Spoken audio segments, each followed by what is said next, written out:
Ko so pravi ljudje na pravem mestu, rezultat nikoli ne zaostaja.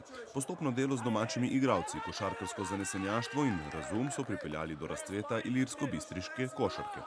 Plama Pur je dokaz, da lahko tudi v težkih časih, v kraju, na katerega včasih pozabi tudi tisti tam zgoraj, dobimo spodbudno košarkarsko zgodbo.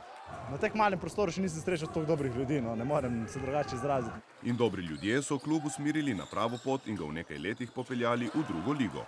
Ni se zgodilo čez noč, danes se je delo obrestovalo. Da so stvari tam, kjer morajo biti in da vse skupaj dobro deluje, so začutili tudi gledalci, ki pridno polnijo dvorano osnovne šole Antona Žnideršiča. Ena delovna ekipa pride v klub, vse dvigne, to je vse polno odvisno od uprave, od igralcev, od celotne ekipe, ki stoji za tem klubom, in mislim, da je zdaj pri nas in Portoroži je to vse na visokem nivoju, kar se tega tiče, in mislim, da je tudi to, ampak ni za odpisati niti Sežano, ki tudi dobro dela, Postojna so tudi, se borijo, ampak jim bo šlo. Mislim, da bomo v drugi ligi imeli drugo leto še Sežano, upam, tako da bomo primorska regija, da bo močnejša kot Štajerska. Zaenkrat primorsko košarko v drugi ligi najbolje zastopa Plama. Kot novinec so v prvih 4 krogih zabeležili 3 zmage, vse na domačem parketu, in se zavihteli tik pod vrh. Tam je sicer gneča velika, a do naslednje tekme lahko v klubu uživajo v pogledu z visokega.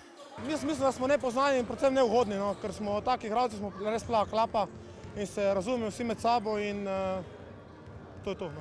Ne vem, če sem igral že v taki ekipi, ko je bilo to borbenih fantov, pa to pripravljeni z eno žogo, tudi zobe pustiti na parketu, tako da jaz ne morem verjeti, mislim, pa še pri tako publiko, krene sproščeno, zdaneš 2-3 šute, 2 dobre akcije, se sprostiš, gledalci te ponesejo. Izkušenega Šenčurja se Plama ni ustrašila. Od vsega začetka so domačini dali vedeti, da hočejo samo eno. Z borbeno in požrtvovalno igro v obrambi so gostom onemogočili pripravo napadov. Na drugi strani pa so s potrpežljivim izvajanjem akcij in odličnim metom za 3 točke Šenčur držali na varni razdalji. Prednost je skopnela nekaj minut pred koncem. Takrat je stvari v svoje roke vzel Tilen Zalar in s 6 zaporednimi točkami odločil zmagovalca. Plama Pur Šenčur 76 proti 68. Že proti Škofji Loki smo odlično odigrali in zmanjkalo kanček sreče za končno zmago, ampak danes smo pa res se potrudili in smo končisto v redu igrali, odlično, ne v redu, in zasluženo zmagali.